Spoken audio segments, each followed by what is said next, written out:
It's U of L Today on 93.9 The Phil. Here's your host, Mark Hebert. Welcome to U of L Today with Mark Hebert. This is the show about all things University of Louisville, where we talk about research, we talk about the great students, programming, all the stuff going on at the University of Louisville. So we hope you stick around for the next 30 minutes or so. On the show today, we haven't seen them in Louisville quite yet, but they're coming to a stoplight near you. Driverless cars. What do we think about having computerized cars with no drivers on the street with us? A U of L professor will tell us about his study. And some good news for pregnant mothers, especially those of you who may be germaphobes. We'll talk about that coming up in a few minutes. But first, you probably heard or read something about the state of Kentucky having more than 10,000 rape kits that were sitting on a shelf and had never been tested, leaving dozens, maybe hundreds of rape cases unsolved. That is now changing. And U of L Justice Administration Professor Brad Campbell is doing the studies and evaluations of how well Kentucky is handling sexual assault cases these days. Brad, good to see you again. Great to be here. All right, well, tell us what is the problem, or what was the problem with these rape kits in the state of Kentucky? So in 2015, the auditor's office found that there were over 3,000 sexual assault kits that were collected but not tested at the crime lab. This is a problem that's not unique to Kentucky. It's happening all over the country. And they took some really progressive steps to address that backlog. Not only did they obtain funding for testing all of the kits to clear the backlog, but they've also passed some pretty progressive legislation on mandating that all sexual assault kits now that are collected are tested in the state of Kentucky. And they also mandated training for law enforcement officers on how to respond to victims in a victim-centered way. So the state of Kentucky responded well in your mind when they discovered that they had all these rape kits that were on a backlog sitting on a shelf. Yeah, we're in Kentucky, one of the leading states who has these progressive laws, and we're moving forward quickly and effectively with testing all of the kits. And where are we now? As we sit here today, how many of those 3,000 backlog rape kits from rape victims have been tested, and what's happened? So right now, we just started with the Sexual Assault Kit Initiative grant. It's through the Attorney General's office and the Kentucky State Police. And with that grant money, we've now submitted almost all of the kits for testing. So the original 3,000 or 3,000 plus that were found have been submitted for testing, and they're getting the results back. And law enforcement's opening new investigations and things like that right now. We're talking with Brad Campbell, who's the Justice Administration Professor at the University of Louisville, and he's working with the state of Kentucky on doing a better job of dealing with these sexual assault cases and the rape kits that follow them. And what is the University of Louisville's role? What's your role in all of this? So we have a 3-year partnership where I am conducting the research portion of the project that's addressing the backlog. So we're evaluating the effectiveness of the new laws, the effectiveness of new training, and eventually we're going to look at correlates of what contributed to the backlog. So we're going to try to figure out why some of these kits might have been backlogged in the first place, and try to have recommendations and things like that so it won't occur in the future. How long can these kits sit on a shelf? I assume it's DNA, right? Can they sit on a shelf for an indefinite amount of time and still be tested, and you can figure out perhaps who the person was, the suspect was? Yeah, so some of the kits have evidence going back into the 80s. I know from some of the work that I did before coming here in Houston, Texas, we had cases from 1989 that were still tested and able to use it for evidence. So it goes back a long ways, and so they don't run out. In other words, the effectiveness of the DNA, you can still test it and still find out who it belongs to, right? Or hope to find out who it belongs to, correct? Yes. And there was another part of that law that you talked about that was passed a couple of years ago that talked more about the process and the policies for police departments, hospitals, others for submitting the rape kits, correct? What was that law, and what was that portion of the law? So that's Senate Bill 63, and that was the comprehensive reform law that went into effect in January of 2017. And what that law requires is that law enforcement submit kits within 30 days after receiving them if it's a reportable kit. And then the crime lab is working to reduce the processing time to within 90 days. Okay. Were all the police departments in Kentucky that were investigating possible rapes, were they actually going out and getting the swabs or whatever they needed from the victims to submit to the KSP crime lab? So that portion of the evidence collection is done by medical professionals. Okay, so it's done at the hospital. Right, by sexual assault nurse examiners. Okay, and they're the ones in charge of that. So if a rape victim comes into the emergency room or a police officer brings the rape victim to the hospital, then it's up to the hospital to get the rape kit put together, take the swabs, do the medical thing, whatever they have to do, and then what? What happens with it? Then law enforcement takes the kit and they submit it to the Kentucky State Police Central Laboratory. Then ideally it's tested for evidence. If an offender is identified through the kit, then it goes back to the police department. They use it for investigations and prosecutions and things like that. So I guess my question is, were all the police departments in Kentucky actually taking those rape kits that they got from the hospital and turning them into the Kentucky State Police Crime Lab, or were they just sitting on a shelf in some evidence room at some small town police department?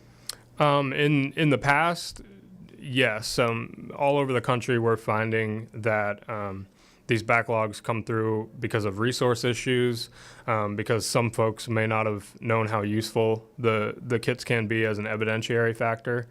But now in Kentucky, the laws, the law mandates that they're all submitted.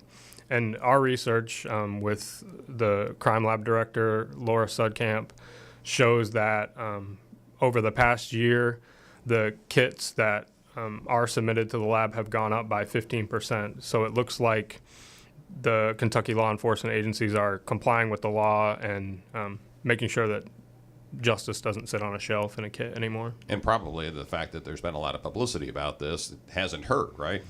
Right, and in Kentucky, we're lucky to have really dedicated criminal justice professionals like the Kentucky State Police and the Crime Lab and the Attorney General's office, and the Department of Criminal Justice Training has also, as a part of that law, put together a really progressive training for officers. Talking with Brad Campbell, a UofL Justice Administration professor. And in Jefferson County and in Louisville, what have you found as you've started looking at how well police departments are handling, and hospitals and others are handling these rape kits and the backlogs, and whether they're turning them in and using them for evidence? How well were Louisville and the old Jefferson County Police Department doing in terms of dealing with these kids? Overall, not much different than what we've found in Houston and in other large jurisdictions. Once they found out about the problem, they started addressing it right off in terms of inventorying the kits and sending them to the crime lab to get them tested. And now they, along with the Center for Women and Families, notify all victims who had a kit that was in the backlog of the testing results, and they're opening new investigations down at LMPD right now. And how are we doing on the training of the sexual assault investigators, the police detectives? So another part of the law through the Department of Criminal Justice Training requires that every police department in Kentucky has at least one officer who's trained in victim-centered responses. James Root is one of the DOCJT instructors who put the training together. And over the last year, we surveyed over 400 officers to evaluate the training using a quasi-experimental design. And what we're seeing from the results right now are that it's reducing victim blaming attitudes in law enforcement officers. It's increasing their knowledge about Kentucky law. It's increasing their views about how effective sexual assault kits are or how useful they are. And just improving their perceptions of victims overall. And what's next? Coming up right now, we have a statewide evaluation, it is, at the county level, where we're going to look at correlates of reporting, maybe some geographic or institutional barriers to kit submission and kit collection, and we'll look at county level prosecution rates as well. Brad Campbell from the Criminal Justice Department at UofL. Appreciate you being on the show again. Good to see you. Well, someday soon you're going to be sitting at a red light and you're going to look over at the car next to you, and there ain't going to be anybody behind the wheel. It's going to be a driverless car. Richard Lee is a professor in the UofL Speed School of Engineering, and he has been looking at driverless cars and what are drivers' attitudes towards in the future. I guess not driving driverless cars, but sitting in driverless cars, right, Richard? Yes. Something like that? Yeah, something like that. Actually, the autonomous vehicles is kind of approaching to us the reality very soon, and a lot of manufacturers have been testing the driverless car in their closed circuits or on the public roads in many states. But that does not include Kentucky at this moment, but it will be in the future. So you mentioned that for different like fully automation, but actually it has 5 different levels, actually 6. The level 0 is there is no automation at all. The level Well, 1, when you say no automation at all. no, it's just a regular car. Okay. Yeah, The so- car you and I drove Yes. here today. Okay. That's so the second type is we call it a level 1. It's kind of adaptive cruise control. So have you used that before? And yeah, so it's kind of a car that can adjust their speed based on the lead car's speed rather than the regular cruise control. Okay. So the level. So there's yeah, a range of cars. The 0 is being the ones that we're driving now, and the Yes. 6 is being the full automation fully automated. So without a what steering wheel. Yeah. without a steering wheel. They Yeah. don't even have steering wheels in them.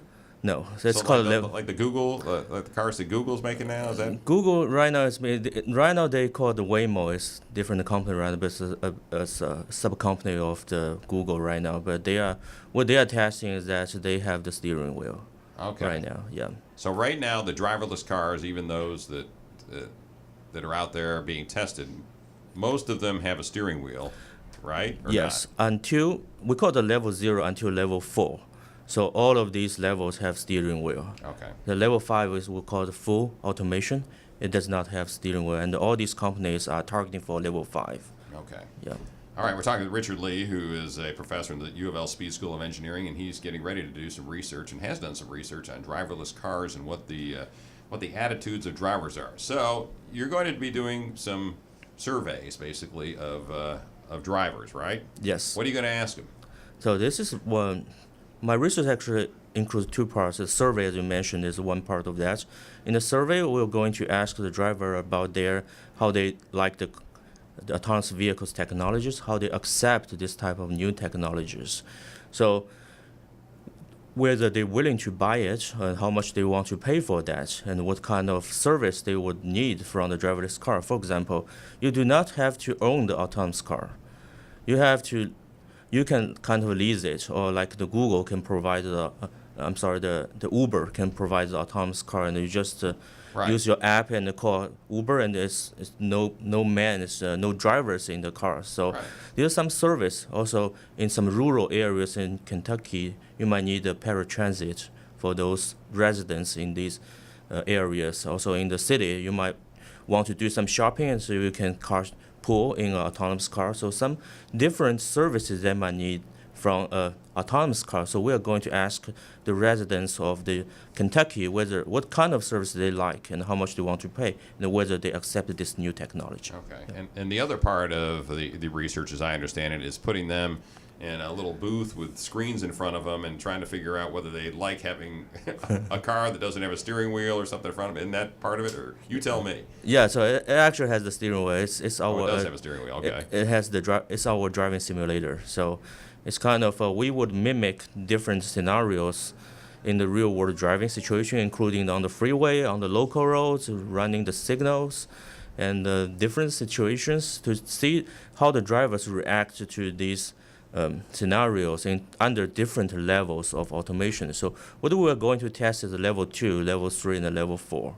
So let me clarify that. For the level 3, which means it's partial automation, which means the car can drive at most of the time, but sometimes under certain situation, the automation cannot handle that. It will ask the driver to take over.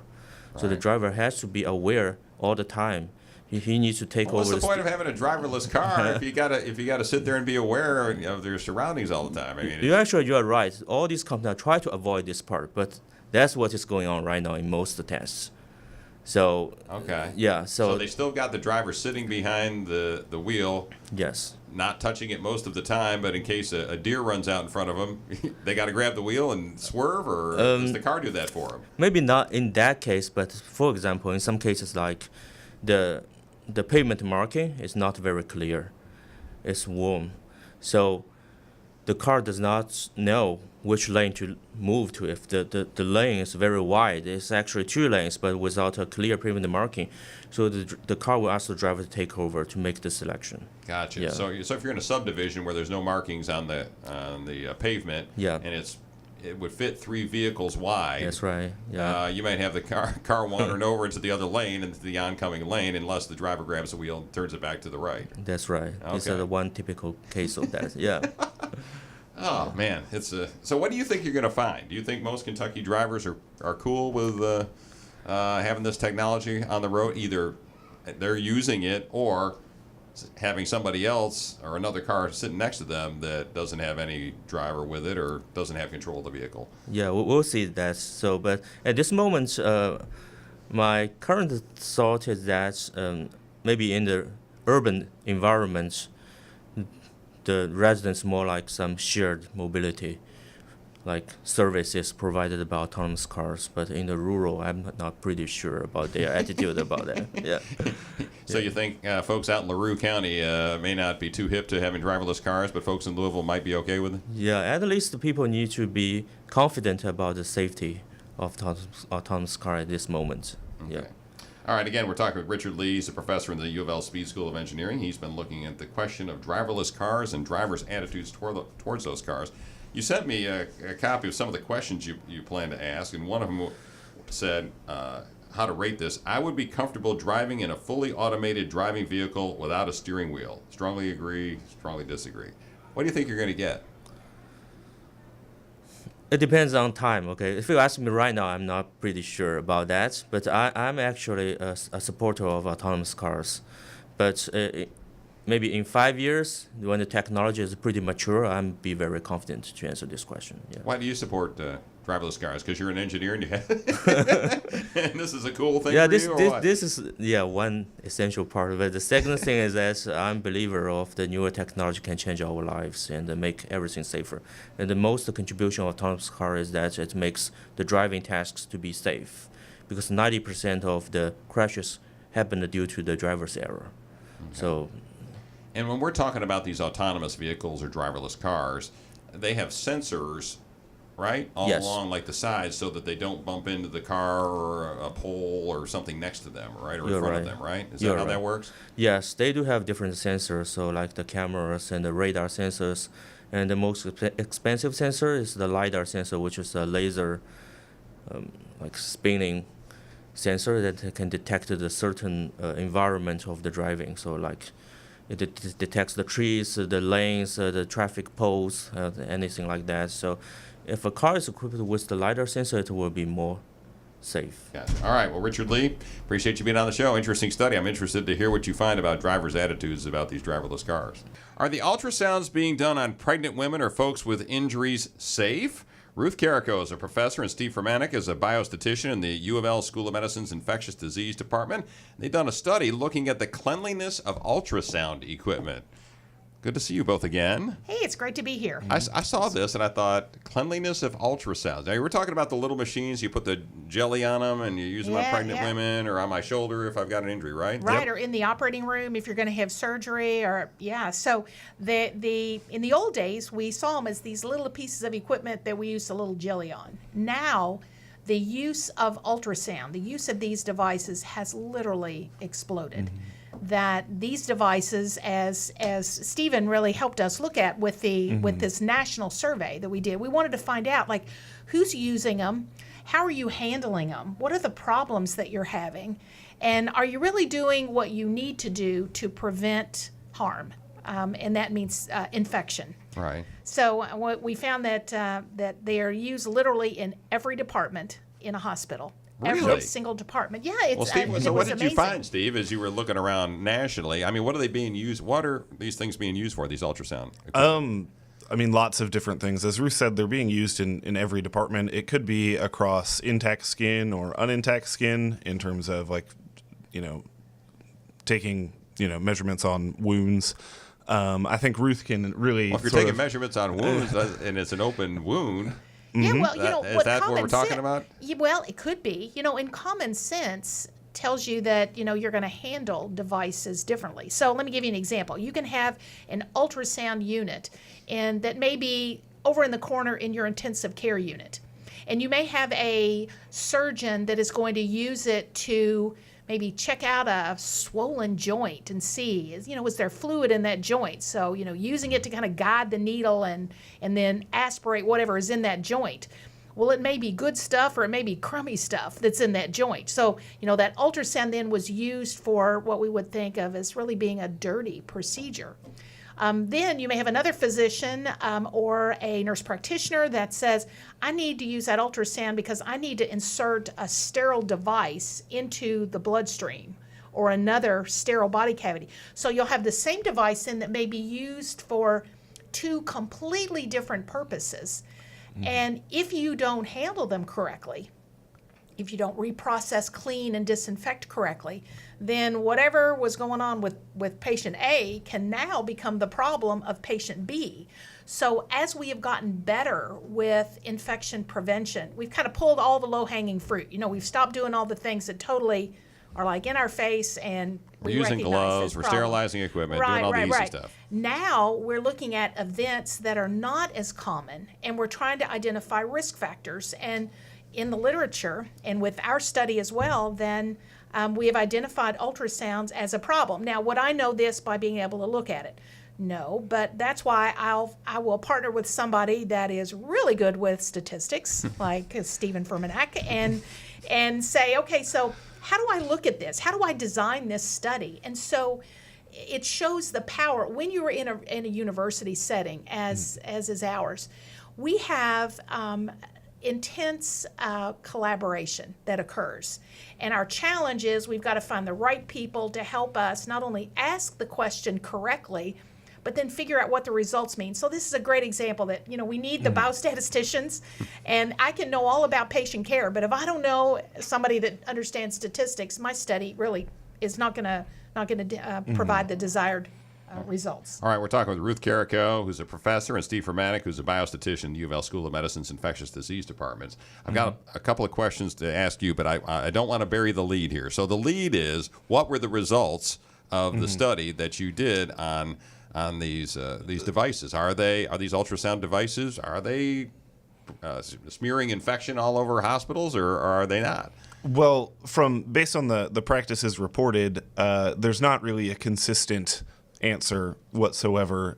There's also are there any guidelines for probes at the moment? Well, there are a bunch of guidelines that come from different groups. Okay. So but we may there's have, no national national this is the best guidelines. practice. No, but there are some that we use for inference. So, the CDC will say if you're going to use a device for a critical procedure or a semi-critical or a non-critical procedure, then you handle them differently. So it's up to decide, is this use, does that meet the critical or the semi-critical definition? And then I have to be willing to say, maybe the way that we've been doing this for the last 20 years isn't ideal.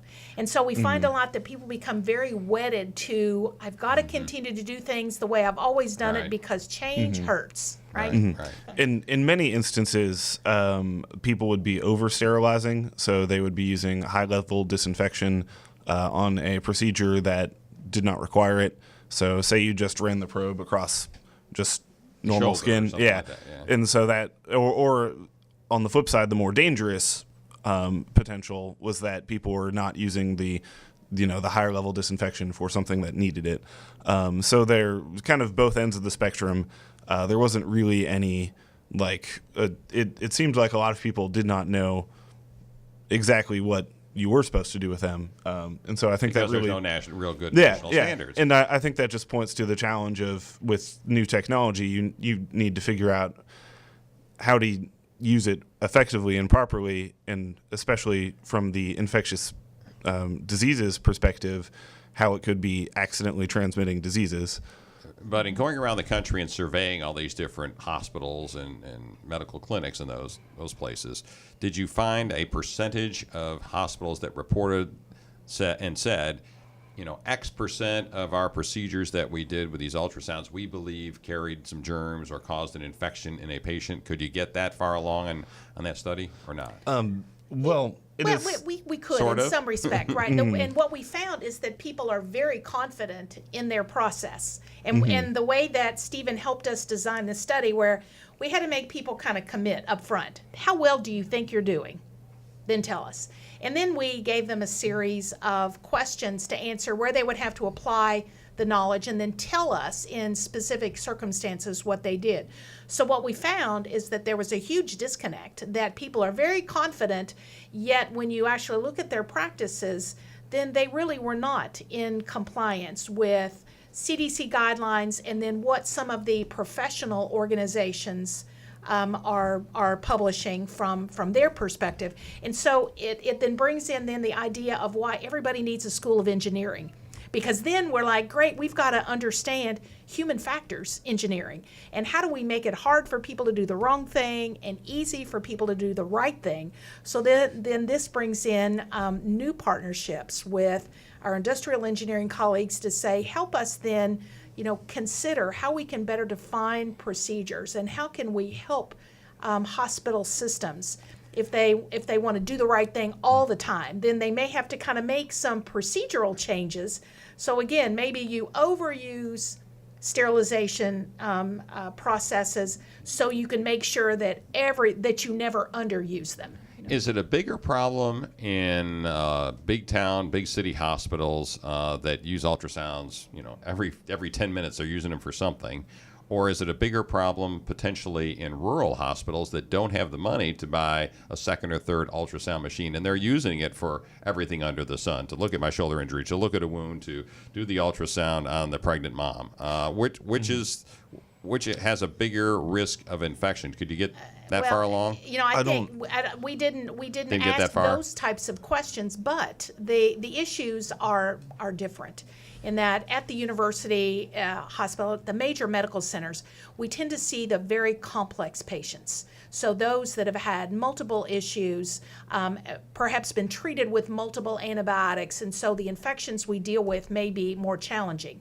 Whereas at a smaller setting, they may or may not have to deal with that same level of challenge, but they don't have the personnel that we will have in a larger medical center. So when we look at practices, should we set the standard for what we do in a major medical center, or should we be saying, look, rural America really is where a majority of the care happens, and so we need to make sure that the practices that occur in a small community hospital are safe, and that the kind of good enough has to be good enough for rural America. That would be an area for future study, definitely. Okay. Steve Fermanick, Ruth Carrico, appreciate you being on the show again. Thanks for listening to UofL Today with Mark Hebert, and go Cards.